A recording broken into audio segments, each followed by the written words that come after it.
Batid po ba ninyo ngayon, mga petsa na to, kung ano ang pinagdiriwang natin sa Pilipinas? Magmula po 19 hanggang 30. Buwan ng wika daw po, sir.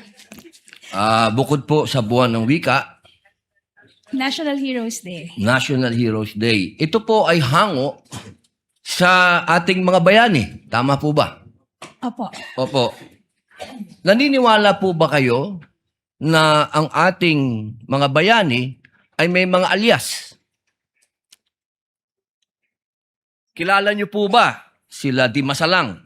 I'm sorry po sa aking history teacher. Ayan, opo. Hindi ko na po maalala. Ito po ang masyado. pinakamagandang panahon para maipaalala po sa inyo na ang ating mga bayani ay gumamit ng mga alias.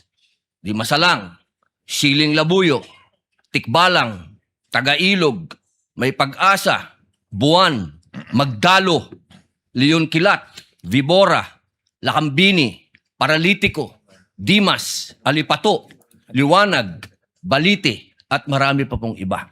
Ano po ang kahalagahan dito, palagay po ninyo? Ang alias po, anong kahalagahan? Well, first, sir, first, Your Honor, I cannot comment because I'm not sure of the circumstances surrounding their use of alias. Under the anti-alias law, sir, inaalaw naman po yung paggamit ng alias provided kailangan po nakabanggit din, nakadisclose kung ano yung real name. So it's not completely prohibited provided they also provide the real Opo. the real name. So, Pakisagot lang muna po yung tanong ko bago po yung explanation po ninyo. Pakisagot lang po kung narinig nyo na po yung mga alias na yan. Ngayon lang po nyo narinig. some of it po, Your Ayun. Honor, to be candid, some of it I've already heard. Magmula po 1892 hanggang 1896, ginagamit po nila ang mga alias na yan.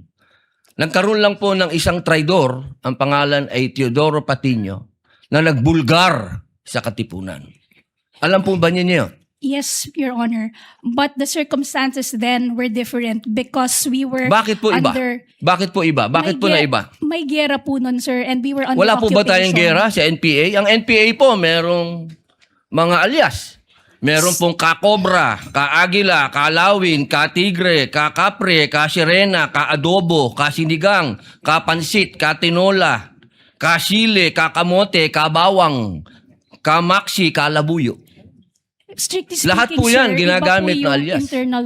internal armed conflict, iba naman din po yung war. Bakit po na iba? Pareho po itong clear and present danger sa atin. So ang Well, gusto ko lamang pong ipaalam sa ating prosecution na napakahalaga po ng alias sa panahon ng... Kayo po, sagutin po nyo, sa panahon ng... Gera, sir, Your Honor. Ang confidential po. Ang pagkilos confidential ay napakahalaga at hindi po ginagamit ang pangalan at hindi po pumipirma. At alam niyo po ba, noong September 12, 1896, ano nangyari?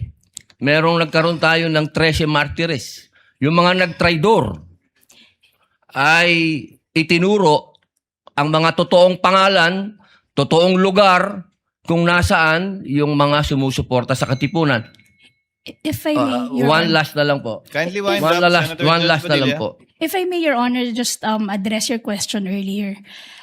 With all due respect, Your Honor, the prosecution respectfully submits that whether the use of alias is allowed or not and whether it's necessary or not, to us, that is a non-issue because that was never raised Hindi po by pwedeng the... maging non-issue sapagkat ito po ang ipinalalabas ng prosecution. If I may, Your Na may Honor, mga pangalan, na mga katawa-tawang pangalan. Mas nakakatawa po itong mga pangalan ng mga nangyari nung araw. with all due At isa respect, pa Your po, Honor, isa na lang if po. Kasi isa na lang po. Kindly wind up, Ito na lang po. Kilala niyo po ba kung sino si Marcel Bonifacio? to be candid, Your Honor, Oh. I'm not Sino po? familiar. Si Benigno I'm sorry, Aquino Your Honor. Jr. Si Ninoy. Siya mismo may alias. Maraming salamat po.